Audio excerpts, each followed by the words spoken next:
My mom decided my birthday was the perfect time to cash out on me. Not with a cake, not with balloons, with a text. I was halfway through a double at the coffee bar, wiping dried caramel off the counter when my phone buzzed in my apron pocket. We sold your car. Family is the priority. Be thankful we let you stay under this roof. That was it.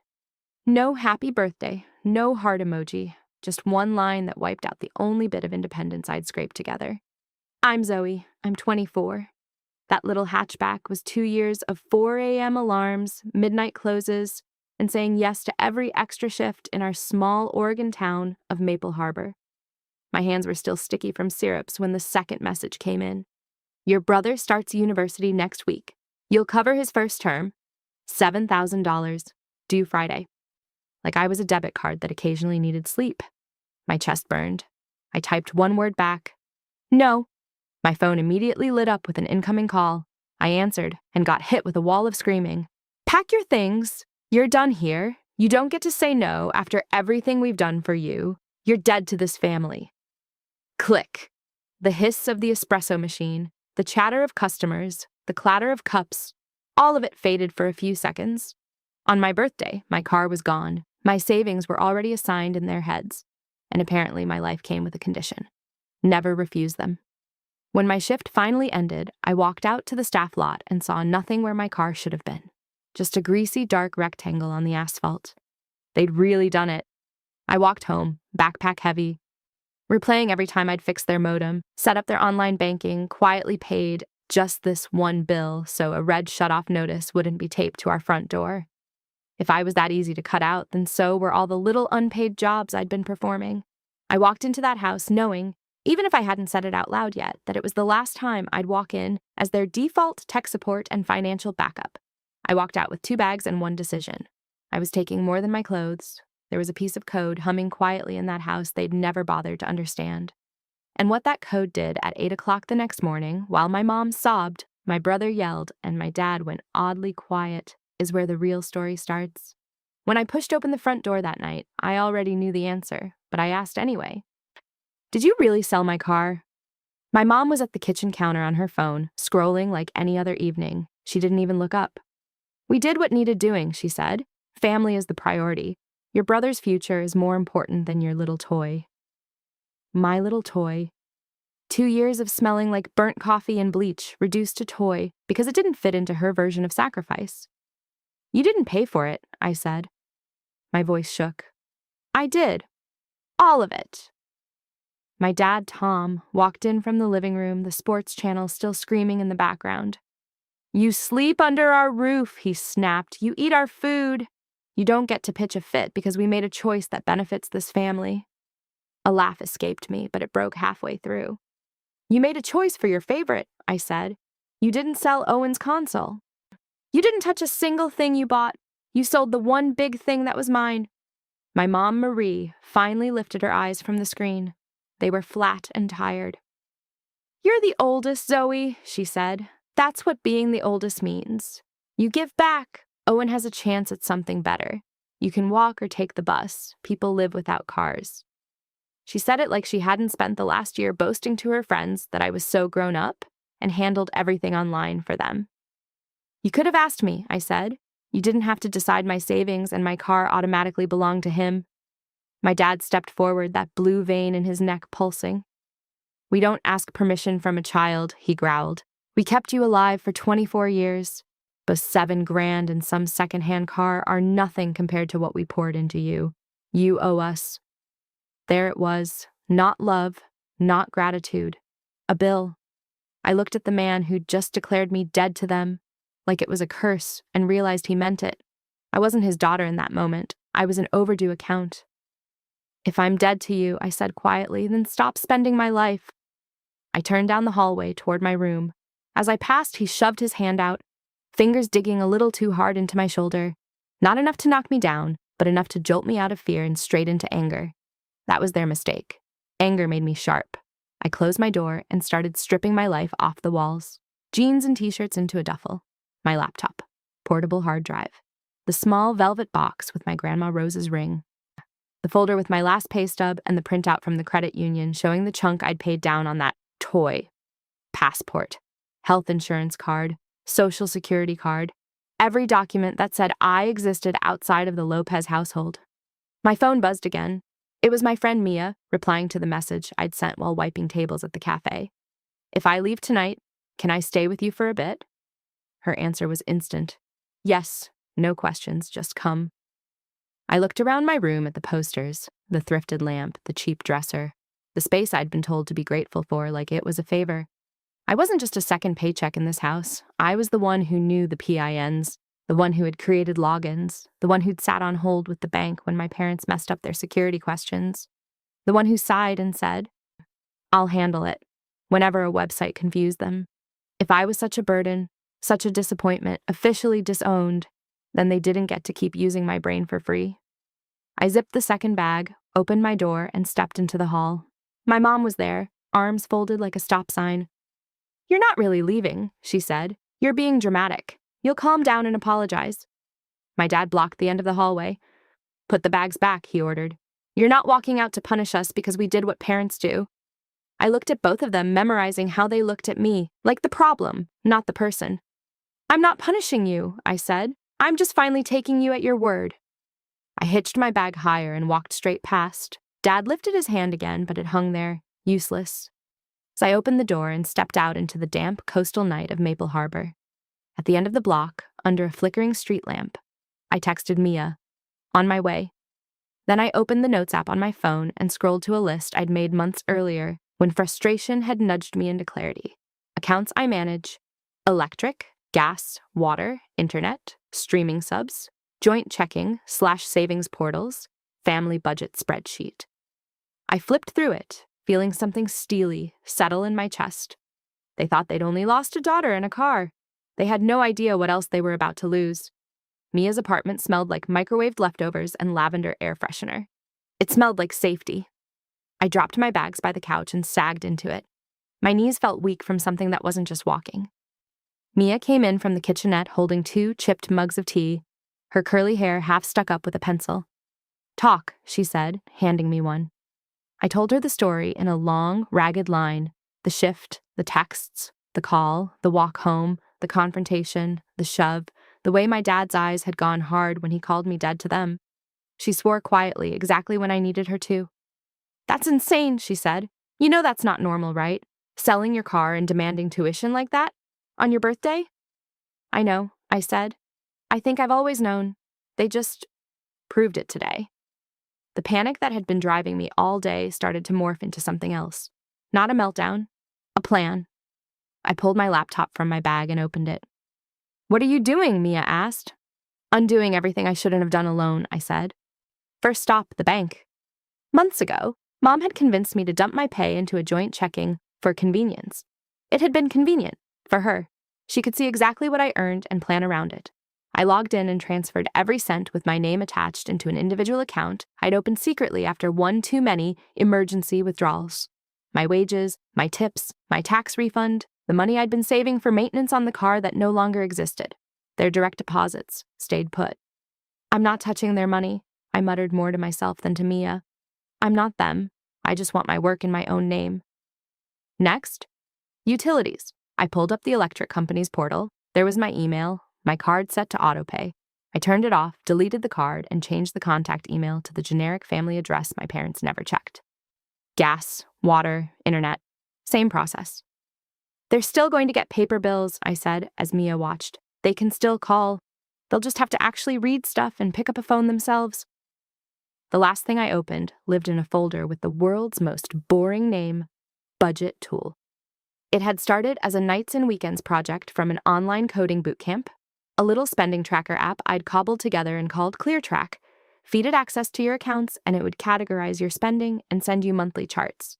Bills in blue, food in green, fun in orange, garbage in gray. My parents loved the way the graphs looked when they invited people over. "We're really on top of things," Mom would say, tapping the pie chart on the computer screen. "Zoe built this for us." Hats were so responsible. They loved ClearTrack when it told a story they approved of. They never wanted to sit with it when I quietly showed them the increasing slice labeled non-essential, bumping up right after Zoe transfer each month. On the family desktop, they saw the simple dashboard. On my laptop, I had the admin view, Every debit, every payment, every transfer, tagged as either primary user, them, or secondary user, me. Until now, the reports feature had only sent PDFs to my email, just for my eyes so I could make gentle suggestions and be shot down. In the report section, I flipped one switch. Generate full monthly report, on. Include contribution breakdown per user, yes. Highlight discretionary spending spikes after external payments, yes. Recipients, Marie's email, Tom's, Aunt Carla's, Grandma Rose's. A few cousins who always liked my mom's posts about sacrifice. The neighbor, Mr. Hoffman, who'd loaned them money once and got repaid late. I'm not fabricating anything, I said, hovering over save, just widening the audience. Are you sure? Mia asked. This is gonna blow up. They sold my car and used my education as a bargaining chip, I said. They've been telling a story about me for years. ClearTrack just sits there and watches. I'm done being the only one looking at what it sees. I hit save. Somewhere back in that house, I was no longer welcome in. Our ancient desktop hummed quietly, synced to my version of the app. The next morning at 8 o'clock, it was going to send out a story my parents could not edit. The report landed like a grenade. I woke to my phone vibrating itself toward the edge of Mia's coffee table. Grandma Rose, Aunt Carla, my mom, my dad, my little brother Owen, a couple of cousins, all pinging at once. The Lopez family group thread was a mess of red exclamation points. What is this, Marie? From Aunt Carla, why does it say Zoe paid 50% of mortgage 3 months in a row? From a cousin, are these numbers real? From Grandma. Above that, a forwarded email. Subject, ClearTrack Household Summary. Lopez. Underneath the logo, neat rows. Housing, $1,200. 50% secondary user utilities, $350. 80% secondary user education, Owen tuition card, $5,400. 100% the secondary user, recreation, sporting goods, $900. Apparel, $600. 100% primary user, at the bottom, a note. Following secondary user payments toward overdue essential expenses, non-essential spending increased 35%. Someone had already hit reply all. Carla again. I thought Zoe was barely helping with Wi-Fi, she wrote. You told us you and Tom were doing it all yourselves, Marie. This looks like she's been bailing you out. I flipped over to my brother's thread. What did you do? Owen had texted.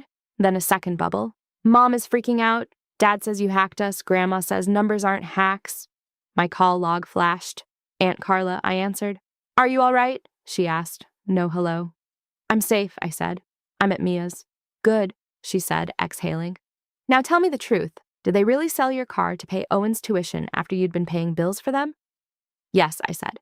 They titled it in Mom's name and sold it behind my back, then told me I was covering his first semester. In that report, she said, I see your card, your payments, your transfers. I don't see theirs covering much beyond Target and Bass Pro. I let that sit. They told us you stormed out because you refused to help, she added, her voice sharpening. That you were ungrateful. They've had full access to ClearTrack since I installed it, I said. They like the pretty charts. They just never wanted anyone else to see the pieces that didn't fit their version. She cursed softly under her breath. Your grandmother is livid, she said. She rang me and said, I trusted her, I trusted them, and now I see my granddaughter's the one paying their light bill. We hung up. Mia poked her head in from the tiny kitchen, hair sticking up. Judging by your face, the bomb went off, she said. Detonated, I said, tossing her my phone so she could read. Finally, she muttered. Owen showed up at the cafe where I worked later that morning, breathless and sweaty from the bike ride over. He hovered awkwardly until my manager nodded him back to the break room. I had no idea, he said as soon as the door closed. I thought you paid for Netflix sometimes. Dad said you were selfish about bills. How does that track? I asked. With the app literally showing my name on everything in red ink. He ran a hand through his hair. Grandma printed the report, he said. Held it up to Dad on video chat. Asked why his daughter was paying his bills while he told everyone she wouldn't lift a finger. He smashed his mug. My chest tightened. What did she say? I asked. She told him, I'm 78, not stupid, I know how to read, stop insulting me, Owen said. I laughed, even though it hurt a little. Grandma Rose had never minced words. She also sent an email, he added, pulling out his phone. She CC'd you. Later, on my break, I opened it. I have seen enough, she'd written, From this point on, I will not be rescuing you from overdue bills while you buy non-essentials and attack Zoe for showing the reality. This is financial abuse, whether you want to hear that or not. It ends for me today. I read it 3 times. Abuse. Not just rough times or struggles, the words my parents love to hide behind. Abuse. Mom says this is all your fault, Owen said. That you humiliated them. I shook my head. I just turned on the lights, I said. They're the ones who made the mess. He picked at the edge of the table. I told them I'm not going to Harbor State for accounting, he blurted. I never wanted that. I want to do animation or graphic design. They said it was a waste. Pure art nonsense. But if I'm going to disappoint them either way, I'd rather do it with something I actually care about. You don't owe them a life you hate because they paid for diapers, I said. That's not how it works. They said if I don't back them up when they talk to Grandma, I'm choosing you over them, he added. And he smiled, a tired, real thing. I told them I'm choosing myself over a lie. My parents did what people like them always do when their image cracks. They took it public. 2 days later, Mia shoved her phone under my nose during the lunch rush. Your dad's on a Facebook sermon, she said. It was a long post on his wall. The first line, kids these days don't know the meaning of sacrifice. He went on about roofs and food and shoes. About how I'd turned on them the first time they truly needed me. He never mentioned my car, or the report, or my name on their mortgage payments. Underneath, the reactions were a mix. A few of his fishing buddies commented the expected, stay strong, bro, and she'll come around. Others were pointed. One said, if she bought her own car, it's not right to sell it without asking Tom. Another, if what that email shows is true, sounds like she's been going above and beyond. Someone simply posted a cropped image of the ClearTrack logo and subject line, no comment necessary. That evening, Owen texted me another video, no caption. In it, Dad was pacing the living room, waving printouts of the reports while Mom sobbed on the couch. You're going to your grandmother, he yelled at Owen. And so you're going to tell her that email was misleading, that your sister twisted things. We will not be made to look like leeches. Owen's voice shook, but he held his phone steady. It's not just an email, he said. It's your accounts, your spending. How are you mad at her for letting people see the truth? Dad moved in close enough that his neck filled half the frame. You watch yourself, he snarled. You think you're a man now talking back? You think you're better than me because your sister writes code? Something off screen. Owen probably saying, it wasn't your car to sell. Pushed him over the edge. He shoved Owen hard in the chest. The screen jerked. I heard the crash as Owen hit the coffee table. Gary! My mom screamed. Another voice cut through the chaos. What is wrong with you? Aunt Carla? She stepped into frame. Flour still dusted on her sleeves like she'd run straight from her bakery. Standing behind her was Uncle Mike, arms crossed, not moving to get between them, but not leaving either. You want to lose both your kids in 1 week, she said, because this is how you do it. That boy just disrespected me in my own house, Dad spat. She poisoned him. She poisoned all of you. No, Carla said. You did that when you lied, when you took her money, when you sold her car and called it love. That app didn't attack you. It just stopped hiding what you've been doing. Mom reached for Carla's arm. You know how hard it's been, she pleaded. The hours, the stress. You know, I know, Carla said, pulling away. I also know I offered to help, and you said you had it handled while letting us believe your daughter was dead weight. Whoa, you used our love for you to protect a version of this story that wasn't true. Uncle Mike finally glanced at Dad. Pushing your kid doesn't make you right, he said quietly. And math doesn't care how loud you shout at it. The video cut there. By the next Sunday, ClearTrack's automations had sent out a second digest.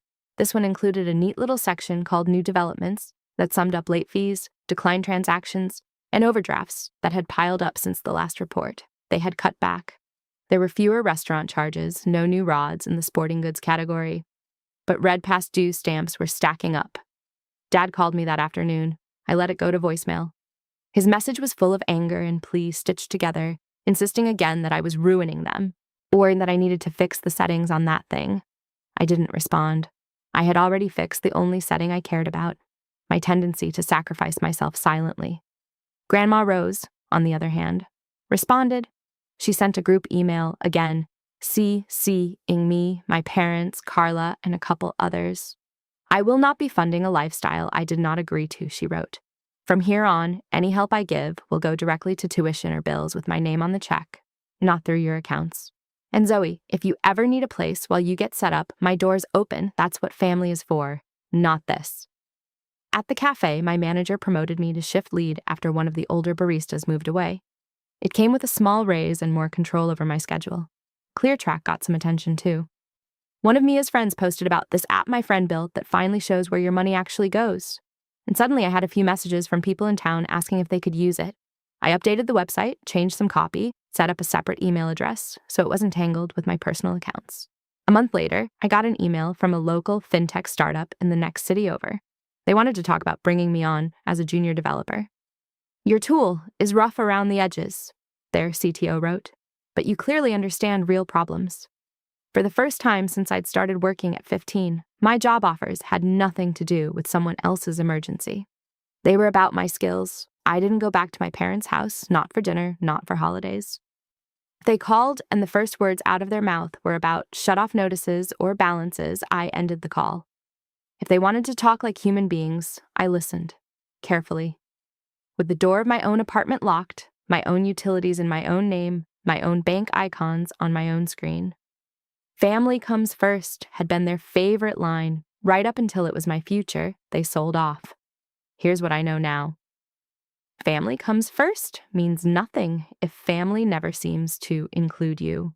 If someone uses that phrase to justify draining your savings, selling what you've earned, or demanding that you fix situations they created, that's not love. That's leverage. You don't owe anyone your car, your paycheck, your mental well-being, or your unpaid labor because they raised you. You owe yourself a life where your boundaries are not negotiable. Your no is allowed to stand, and your work actually builds your future instead of patching theirs. My parents wanted me to be grateful forever for a roof they dangled like a threat. I'm grateful now for a different roof, one held up by a lease with only my name on it, for a Wi-Fi bill that pings my email and no one else's, for a little ClearTrack logo that reminds me that my ability to see what's really going on doesn't just belong to other people. They taught me, painfully, effectively, how dangerous it is when you let people treat your sacrifices as their entitlement. My revenge was simple. I stopped letting them pretend.